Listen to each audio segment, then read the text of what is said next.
नमस्कार सगळ्यांना, कसे आहात सगळे? आय होप तुम्ही सगळे छान असाल. सगळ्यांना सर्वप्रथम श्री स्वामी समर्थ. मी भाग्यश्री तुमचं सगळ्यांचं स्वागत करते आपल्या एका नवीन ब्लॉगमध्ये. आणि सकाळची सुरुवात छान देवपूजेने झाली होती. आणि काय झालं माहिती आहे का, मी माझं रुटीन बऱ्यापैकी चेंज केलं आहे ना. तर जे आपल्या आरोग्यासाठी योग्य असतं, सकाळचं मेडिटेशन म्हणा, एक्सरसाइज म्हणा, तर ह्या सगळ्या गोष्टी माझ्या बऱ्यापैकी होत आहेत. आणि मेन म्हणजे माझी देवपूजा लवकर होते.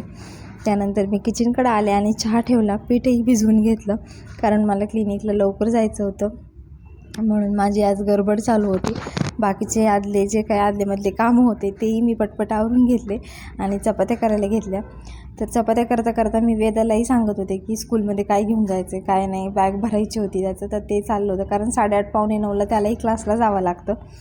म्हणून त्याची ती गडबड चालू होती. मी इकडे भाजी फोडणीला टाकून घेतली लगेच आणि जेवण वगैरे केलं आणि क्लिनिकला जायला निघले. तर ही आपली आजची देवपूजा कशी झाली पहा, खूप सुंदर झाली होती. त्यानंतर क्लिनिकला गेले आणि रिटर्न येताना मी केंद्रात गेले होते. तर इथे एक ताई आता पारायणाला बसल्या होत्या, स्वामीचरित्र सारामृत वाचत होत्या. आता मीही बसणार आहे. आता आपल्या स्वामींचा प्रकट दिन येतो आहे, तर मलाही बसायचं आहे पारायणाला. आता खूप जण बऱ्यापैकी पारायणाला बसतील, तर ज्यांची इच्छा असेल त्यांनी नक्की बसा. मी तर बसणार आहे. आणि तुम्हाला आजचा व्लॉग कसा वाटला मला कमेंट करून नक्की सांगा. तोपर्यंत सर्वांना श्री स्वामी समर्थ.